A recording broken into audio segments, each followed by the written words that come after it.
विद्यार्थियों, आज हम लोग नया चैप्टर लेकर उपस्थित हुए हैं जो मौर्य काल और गुप्त काल के बीच का समय था, उस काल के बारे में आज हम लोग जानेंगे। इसे हम शुंग वंश के नाम से भी जानते हैं, क्योंकि मौर्य वंश का अंतिम शासक बृहद्रथ को मारकर उसके प्रधान सेनापति पुष्यमित्र शुंग ने 184 ईस्वी में शुंग वंश की स्थापना की। यहाँ से इस वंश की शुरुआत होती है। लेकिन थोड़ा सा इसके बीच की बात हम लोग जाने तो मौर्य वंश और गुप्त वंश के बीच ये शुंग वंश के साथ बीच में फिर विदेशी आक्रमण होता है, जिसे इंडो ग्रीक, पार्थियन, शक, उसके बाद फिर सातवाहन, कुषाण आदि का के साथ युद्ध और उनके साथ साम्राज्यवाद के लिए लड़ाइयाँ होती हैं। उसी बीच फिर चीनी सम्राट शी हुआंगटी जो मौर्य शासक अशोक के समकालीन था, इसी बीच उन सब का आगमन होता है। इसलिए ये बीच का है, महत्वपूर्ण भी है, इससे भी बहुत सारे प्रश्न आते हैं। तो हम लोग शुरू करते हैं शुंग वंश, जिसकी स्थापना पुष्यमित्र शुंग ने 184 ईस्वी पूर्व में की थी। ये ब्राह्मण थे। इन्होंने 36 वर्षों तक शासन किया। इन्होंने 2 बार अश्वमेध यज्ञ किया। प्रश्न आता है कि किसने 2 बार अश्वमेध यज्ञ किया? तो पुष्यमित्र शुंग ने।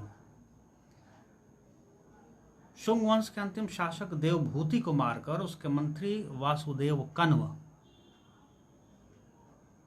ने 72 ईस्वी पूर्व में कण्व वंश की स्थापना की। अब देखिए, शुंग वंश के बाद कण्व वंश चला आता है। कण्व वंश 72 ईस्वी पूर्व में इसकी स्थापना किसने की? वासुदेव कण्व ने की। कण्व वंश के अंतिम शासक सुशर्मा को परास्त कर सातवाहन वंश के सिमुक ने मगध की राजसत्ता अपने हाथ में ले ली। अब कण्व वंश का पतन कैसे हुआ?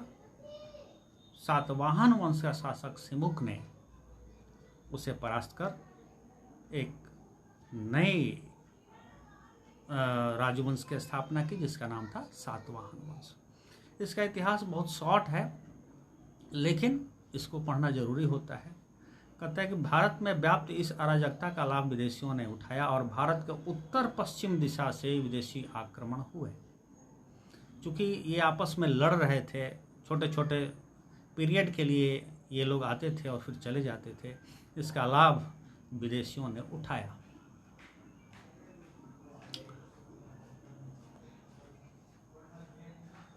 और विदेशियों ने उठाया तो विदेशी आक्रमण हुए। अशोक के समकालीन चीन का सम्राट था, जिसका नाम था शी हुआंगटी, 246 ईस्वी पूर्व से 211 ईस्वी पूर्व। उसने हुनों के आक्रमण से चीन की रक्षा करने हेतु चीन में विश्व प्रसिद्ध महादीवार का निर्माण कराया। चीन का दीवार बहुत फेमस है, जो सबसे लंबी दीवार उसको मानी जाती है। हुण अब चीन नहीं जा सकते थे, अतः उन्होंने पश्चिम की ओर रुख किया। उन्होंने शक जातियों को वहाँ से खदेड़ा। शकों ने अपने पड़ोसी बैक्ट्रिया के यूनानियों को खदेड़ा। इस प्रकार ये यूनानी भारत पर आक्रमण करने को मजबूर हुए। जगह नहीं मिली, रास्ता नहीं मिला, और इसलिए उनको रास्ता दिखा भारत की ओर। इस प्रकार भारत के उत्तर पश्चिम भाग से यूनानियों ने भारत में प्रवेश किया। फिर पर्थिया के पहाव आए, उसके बाद शक आए एवं पीछे कुषाण एवं हुण भारत आए। कुछ विद्वानों का कहना है कि चूंकि अशोक ने अपने धर्म प्रचारक विभिन्न देशों में भेजे थे, तो उसे चीन में महादीवार बनने का पता चला होगा। साथ ही यह भी कि यह दीवार हुण आक्रमण से रक्षार्थ बनाई जा रही थी। अतः यदि वह भी दूरदर्शिता का परिचय देते तो भारत के उत्तर पश्चिमी सीमांत पर ऐसी महादीवार बनवा देते, तो भारत में भी उन विदेशी आक्रमणों से सुरक्षित रह सकता था। ठीक है, ये कहा जा सकता है। इस तरह का विचार उनके मन में नहीं आया होगा, इसलिए उन्होंने नहीं बनवाया। लेकिन चीन सजग था, इसलिए चीन ने हुणों से रक्षा के लिए एक लंबी दीवार बनाई कि वो इसे पार करके चीन में प्रवेश नहीं कर सकते। अब इंडो ग्रीक, हिंद यूनानी जिसको कहते हैं, इंडो मतलब हिंद, ग्रीक मतलब यूनानी। भारत पर आक्रमण करने वाला सर्वप्रथम शासक डेमेट्रियस था, जिसने पंजाब का एक बड़ा भाग जीता था। इसमें सर्वप्रथम शासक मिनांडर था, जो मिलिंद के नाम से जाना जाता था। नागसेन, जिसको नागार्जुन भी कहा जाता था, ने बौद्ध धर्म में दीक्षित किया। किसको दीक्षित किया? मिनांडर को। मिलिंद पैहों नामक ग्रंथ में मिनांडर द्वारा पूछे गए प्रश्नों के नागार्जुन द्वारा दिए गए उत्तरों का संग्रह है। भारत मिलिंद पैहों पाली का ग्रंथ है, पाली विषय का, पाली भाषा का ग्रंथ है, जिसमें मिनांडर और नागसेन के आपस के डायलॉग्स, आपस के बातचीत का वर्णन किया गया है। भारत में सर्वप्रथम सोने के सिक्के जारी करने का श्रेय इंडो ग्रीक को जाता है। ये हेलोनिस्टिक कला के भारत में जन्मदाता थे। गंधार कला इसका उदाहरण है। मिनांडर की राजधानी सियालकोट थी। ये देखिए, 2-3 प्रश्न इसमें से बहुत महत्वपूर्ण है कि भारत में सर्वप्रथम सोने के सिक्के किसने जारी किए। दूसरा है हेलोनिस्टिक कला का जन्मदाता कौन था भारत में। उसके बाद है कि गंधार कला किसका उदाहरण है, किस कला का उदाहरण है। यह महत्वपूर्ण क्वेश्चन है, इससे ऑब्जेक्टिव आ सकता है, इसलिए इस पर ध्यान देना जरूरी है। पार्थियन और शक बहुत कम समय के लिए थे, लेकिन फिर भी इनके बारे में बहुत विशेष यहाँ आप लोगों को पढ़ना नहीं है, लेकिन थोड़ा सा इसमें दिया हुआ है चूँकि आपकी सिलेबस की किताब में, इसलिए थोड़ा सा इसको जान लेना जरूरी है। इंडो ग्रीक के बाद पार्थियन मतलब पहलव भारत आए। इनके शासक गोडोफर्नीज ने 25 वर्ष भारत पर शासन किया, मतलब 48 से 20 ईस्वी पूर्व के लगभग इन्होंने शासन किया। ईस्वी पूर्व माइनस में जाता है। उसके राज्य में कंधार, काबुल एवं तक्षशिला शामिल थे। कहा जाता है कि ईसाई पादरी सेंट थॉमस इसी के काल में भारत आया था। प्रश्न आ सकता है कि ईसाई पादरी सेंट थॉमस किसके शासनकाल में भारत आया था। पार्थियन के काल में भारत आया था, जो खासकर गोडोफर्नीज के काल में। अब शक, सिंधु को अपनी शक्ति का केंद्र बनाकर शकों ने भारत के अन्य भागों पंजाब, काठियावाड़, सौराष्ट्र, उज्जैनी एवं मथुरा पर अधिकार कर लिया। उन्होंने छत्रप प्रणाली लागू की। छत्रप प्रणाली, शट्रप सिस्टम इसको अंग्रेजी में कहते हैं। ये भी प्रश्न आता है कि छत्रप प्रणाली किसने लागू की। शकों ने लागू की। रुद्रदामन इसका प्रसिद्ध शासक था। माने शकों का एक प्रसिद्ध राजा, महत्वपूर्ण राजा रुद्रदामन था। इसके कई शिलालेख मिले हैं, अभिलेख मिले हैं। हाँ, महाक्षत्रप रुद्रदामन का गिरनार अभिलेख हमें सुदर्शन झील की मरम्मत की जानकारी देता है। उसने गुजरात, मालवा, कच्छ, सिंध एवं कोंकण पर शासन किया। इसने यौधेय एवं सातवाहन नरेश वशिष्ठ पुत्र पुलमावी को परास्त कर इसकी मृत्यु के पश्चात शकों का पतन हो गया। अब सातवाहन वंश आता है। ये महत्वपूर्ण वंश था सातवाहन। कहते कि ये विदेशी न होकर स्वदेशी मूल के थे। सातवाहन कण्व वंश के अंतिम शासक सुशर्मा को मारकर सिमुक ने सातवाहन वंश की स्थापना 60 ईस्वी पूर्व में की। इन्हें आंध्र सातवाहन भी कहा जाता है। समतः से इसके समय माता का विशेष महत्व था, इसलिए सभी शासकों के नाम के आगे माता का नाम मिलता है। जैसे पितृसत्ता, अभी सत्ता जो है हमारे यहाँ समाज का जो समाज की संरचना है वो पितृसत्तात्मक है, लेकिन उस समय सातवाहन वंश के काल में मातृसत्तात्मक थी। क्योंकि हर व्यक्ति के नाम के आगे माँ का नाम जुड़ा होता था, इसलिए मातृसत्तात्मक इसलिए कहा गया। तो इस सातवाहन काल के राजाओं द्वारा कई अभिलेख स्थापित किए गए जो इसके इतिहास पर प्रकाश डालते हैं। सातकर्णी प्रथम जो इसका राजा था, पहला राजा सातकर्णी प्रथम, लगभग 20 ईस्वी पूर्व शासक बनने वाला सातकर्णी प्रथम सातवाहन वंश का प्रतापी राजा था। इसकी पत्नी नागनिका ने पूना के पास नानाघाट अभिलेख लिखवाया। इसमें 2 अश्वमेध यज्ञ एवं दान दक्षिणा का उल्लेख है। बहुत ही महत्वपूर्ण है नानाघाट अभिलेख, जिसको नागनिका ने नानाघाट में लिखवाया, और इसमें 2 अश्वमेध यज्ञों की चर्चा है और दान दक्षिणा का उल्लेख किया गया है। उसके बाद गौतमीपुत्र सातकर्णी, यह भी एक महान शासक था। नासिक गुहा लेख में इसके साम्राज्य विस्तार को इंगित करते हुए लिखा गया है कि उसके घोड़े 3 समुद्र का पानी पीते थे। मतलब तीनों तरफ से, जो भारत के तीनों तरफ से जो समुद्र है, उन तीनों समुद्र का पानी पीते थे। मतलब कि इसका साम्राज्य बहुत बड़ा था। इसने लगभग 24 वर्षों तक शासन किया। इसका शासनकाल 106 से 130 ईस्वी तक, अब ईस्वी में चलाया। वशिष्ठपुत्र पुलमावी 130 से 154 ईस्वी, इसका विवाह रुद्रदमन की पुत्री से हुआ था। इसने नासिक गुहालेख का मतलब गुफा लेख लिखवाया, जिसमें गौतमी पुत्र सातकर्णी की विजयों का उल्लेख है।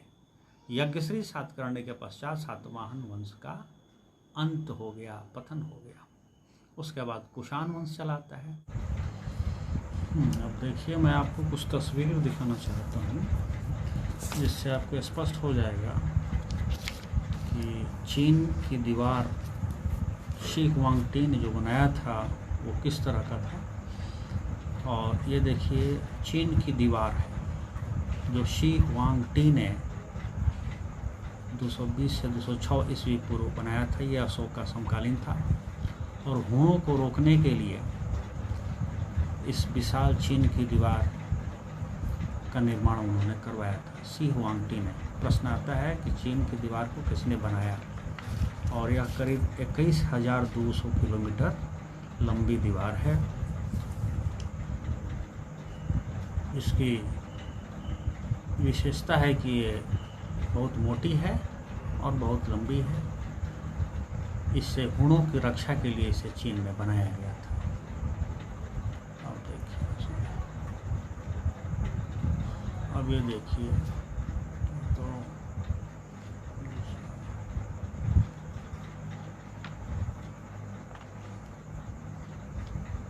ये देखिए नज़दीक से है ये चीन की दीवार है। इसकी चौड़ाई देखिए, और ये जो बना हुआ है उस तरह से देखिए। ये चीन की दीवार है।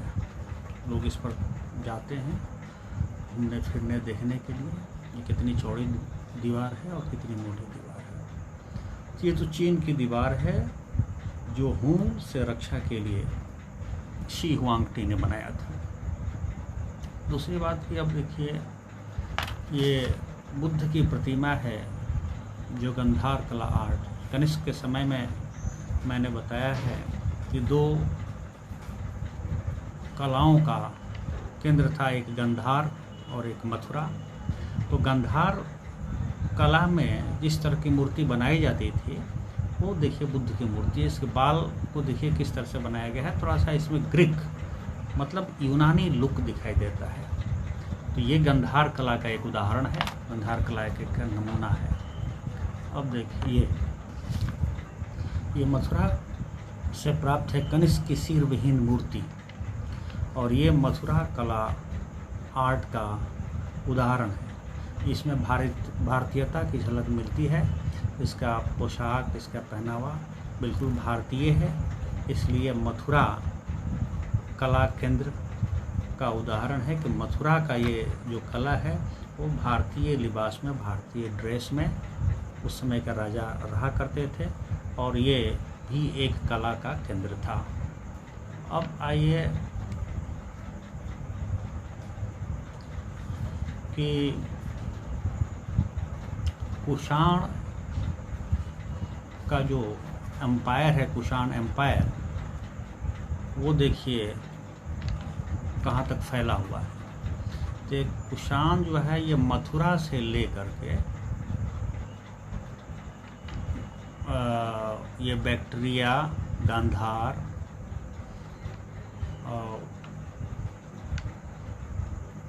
और कास्कन तक आगे तक फैला हुआ है।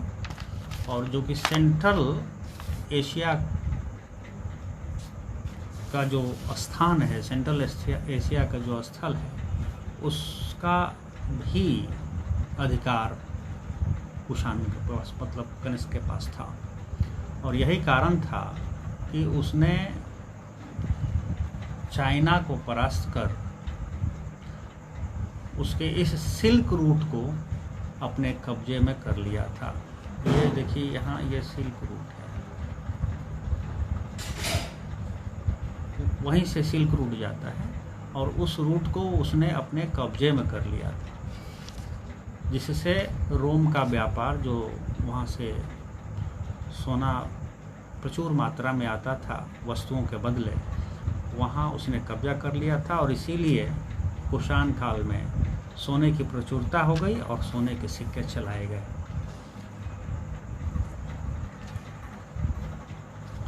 अब देखिए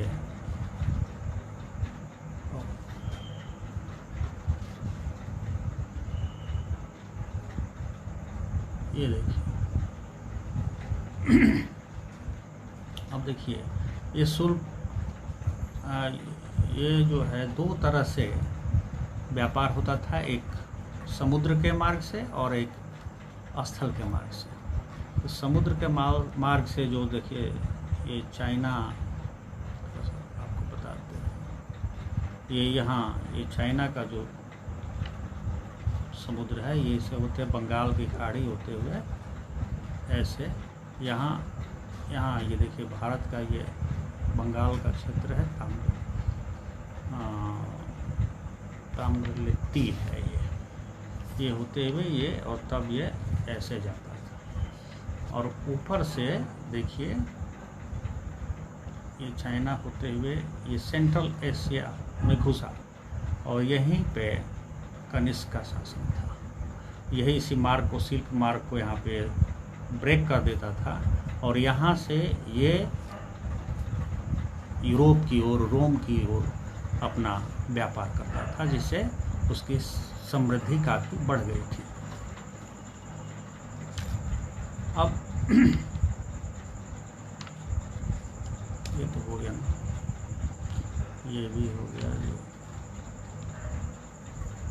अब देखिए सबसे मज़े की बात ये है कि उस पीरियड में जितने विदेशी आक्रमणों ने भारत पर शासन किया वो अंततः भारतीय हो गए। अब देखिए ये विदिशा में, मध्य प्रदेश में हेलियोडोरस का स्तूप है, हेलियोडोरस ने बनाया था, जो कि ग्रीक था, और उसने आकर वैष्णव धर्म को स्वीकार किया और उसकी याद में उस यहाँ पे एक विदिशा में स्तूप खड़ा किया। तो ये पिलर ऑफ हेलियोडोरस है, नियर विदिशा, मतलब मध्य प्रदेश में है। ये बिल्कुल हिंदुस्तानी हो गया और भारतीय धर्म और संस्कृति को स्वीकार कर लिया। अब ये देखिए कार्ले का चैत्य, ये सातवाहन काल का चैत्य है। अरे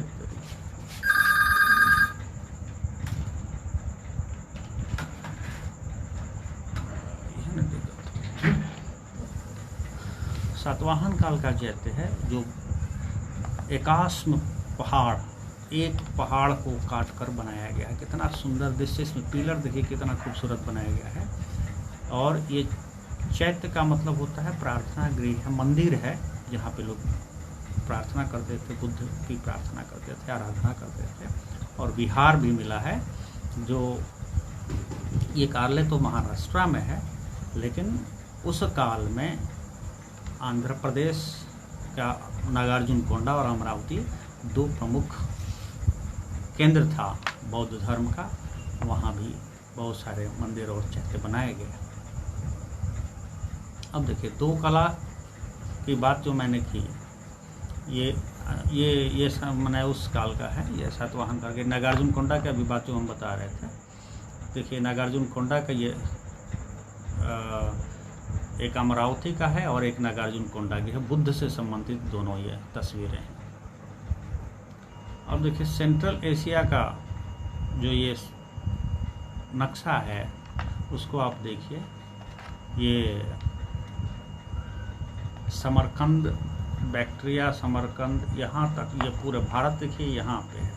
देखिए आपको दिखाते हैं, यहाँ से थोड़ा सा लाइनिंग कर देते हैं तब समझ में आएगा। देखिए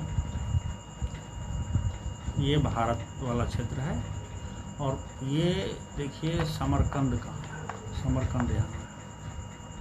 और इसी क्षेत्र से सिल्क रूट जाता, जिस पे यहाँ पे इन लोगों को रोक लिया जाता था और यहाँ पे ब्लॉक कर दिया जाता था, यहाँ पे अधिकार कर लिया था कुषाण ने, और वो अपने व्यापार को रोम के साथ बढ़ावा दिया।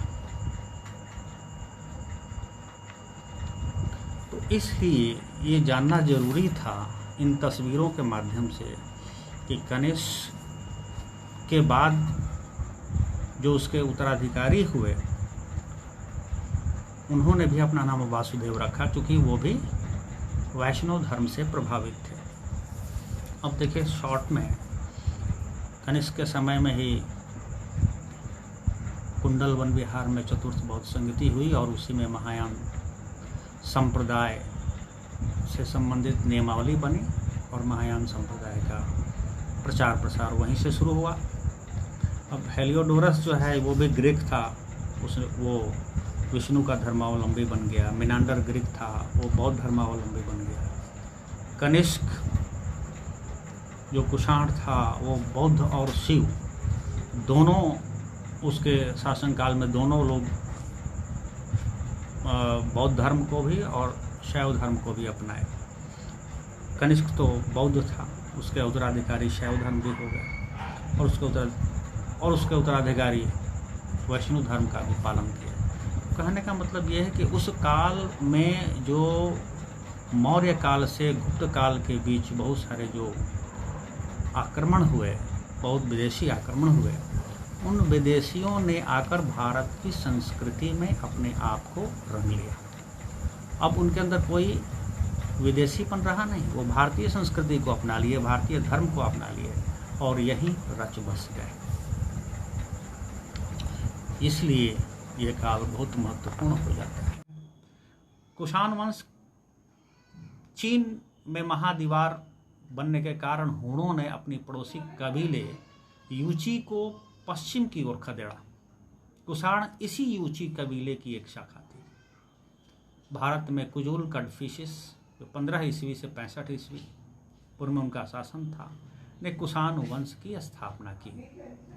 आ सकता है प्रश्न कि भारत में कुषाण वंश की स्थापना किसने की, तो कुजुल कडफिशिस, याद रखिएगा। इसके बाद शैव मतावलंबी वेम कडफिशिस शासक बना। वेम कडफिशिस शासक बना जो शैव धर्म को मानने वाला था, शैव मत को मानने वाला था। कुषाण वंश का महानतम शासक कनिष्क था जो 78 ईस्वी में सम्राट बना एवं 101 ईस्वी तक शासन किया। कनिष्क ने चीन को जीता। चीन से 2 राजकुमार भारत आए जिन्होंने भारत में नाशपाती एवं आड़ू की खेती प्रारंभ की। ध्यान रखिए, भारत में जो नाशपाती और आड़ू की खेती होती है वो चीन से लाया गया है। कनिष्क ने कश्मीर में कनिष्कपुर नगर बसाया। कनिष्क के बाद कुषाण वंश का अंत यौधेयों द्वारा किया गया। यौधेयों का अंत कर गुप्त वंश भारत में स्थापित हुआ। अब आर्थिक जीवन, कुषाण काल का आर्थिक जीवन है, शॉर्ट में ही है कि कुषाणकालीन अर्थव्यवस्था का प्रमुख स्रोत उसका रेशम मार्ग पर नियंत्रण था। यह रेशम मार्ग चीन से रोम तक जाता था। समुद्र के द्वारा चीन से रोम तक जाता था। उस मार्ग पर इसका कंट्रोल था। किसका? कुषाणों का, खासकर कनिष्क का। रोम भारत से मसाले, मोती, मलमल कपड़ा होता है, हाथी दांत की वस्तुएं, औषधियाँ, चंदन एवं इत्र आदि आयात करता था, मतलब मंगवाता था, भारत से मंगवाता था। क्या क्या मंगवाता था, फिर से सुन लीजिए। मसाले, मलमल, हाथी दांत की वस्तुएं, औषधियाँ मतलब दवाइयाँ, चंदन एवं इत्र का मतलब सेंट, सुगंध जो देने वाला चीज आदि भारत से मंगवाता था। बदले में भारत को अधिक मात्रा में स्वर्ण मिलता था, जो कि भारत की समृद्धि का प्रमुख कारण था। और रोम जो है उसके बदले में, उन वस्तुओं के बदले में सोने का सिक्का देता था। रोम भारत से विलासिता की सामग्री मंगाने में प्रति वर्ष 10 करोड़ सेस्टर्स खर्च करता था। रोमन युवतियां भारतीय मलमल की दीवानी थीं।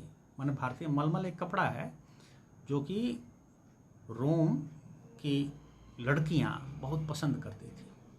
कुषाणों ने भारत में अत्यधिक मात्रा में शुद्ध सोने के सिक्के जारी किया, और यही कारण था कि कुषाण काल में सोने के सिक्के अधिक मात्रा में जारी किए गए। क्योंकि रोम से संबंध था और रोम वस्तुओं के बदले सोना ही देता था, इसलिए सोना की मात्रा हमारे यहाँ प्रचुरता हो गई। धार्मिक जीवन के बारे में, कनिष्क बौद्ध धर्म का अनुयायी था। अशोक की तरह उसने भी एशिया एवं चीन में बौद्ध धर्म का प्रसार कराया। उसके समय ही कश्मीर के कुंडलपुर में चतुर्थ बौद्ध संगति का आयोजन हुआ था। प्रश्न आता है कि चतुर्थ बौद्ध संगति का आयोजन किसके काल में हुआ था? तो कनिष्क के काल में हुआ था। कहाँ हुआ था? तो कश्मीर के कुंडलवन में। उसके समय बौद्ध धर्म की महायान शाखा का प्रभाव बढ़ा। अब बुद्ध की प्रतिमा बनने लगी एवं मूर्ति पूजा आरंभ हुआ। प्रसिद्ध बौद्ध विद्वान अश्वघोष, वसुमित्र एवं नागार्जुन उसके दरबार की शोभा थे। चिकित्सक चरक भी उसके दरबार में थे। चरक संहिता आप लोग सुने होंगे। तो चरक संहिता जो आयुर्वेद की एक महत्वपूर्ण पुस्तक है, संहिता है, जिसमें औषधियों का विवरण किया गया है, वो चरक जो वैद्य थे वो उसी के दरबार में शोभा बढ़ा रहे थे। कला एवं स्थापत्य, कुषाण काल में बौद्ध कला की अत्यधिक प्रगति हुई। अनेक स्तूप एवं विहारों का निर्माण कराया गया। कनिष्क ने कला की गांधार एवं मथुरा शैली को प्रोत्साहित किया। मथुरा शैली का एक सुंदर उदाहरण यहाँ प्राप्त कनिष्क की एक सिर विहीन प्रतिमा है। सिर विहीन मतलब जिसका सिर नहीं है, वो प्रतिमा है, जैसा कि चित्र में नीचे दिखाया गया है। देखिए नीचे में दिखाया गया। इसकी विशेषता इस प्रकार है कि कनिष्क घुटने तक का कोट पहने हैं, पैरों में जूते हैं, दाएं हाथ में गदा तथा बाएं हाथ में तलवार है। पाषाण निर्मित इस मूर्ति में मानव शरीर का यथार्थ चित्रण किया गया है। ये इसकी विशेषता, मथुरा शैली की विशेषता है। तो इस प्रकार हम देखते हैं कि कुषाण वंश के काल में यहाँ काफ़ी विकास हुआ, यहाँ की आर्थिक स्थिति बहुत मजबूत हुई और भारत एक समृद्ध देश के रूप में स्थापित हुआ। अब ये मौर्य काल और गुप्त काल के बीच का इतिहास है। अब इसके बाद हम लोग गुप्त काल की शुरुआत करेंगे, जो कि अगले चैप्टर में करेंगे। तब तक के लिए धन्यवाद।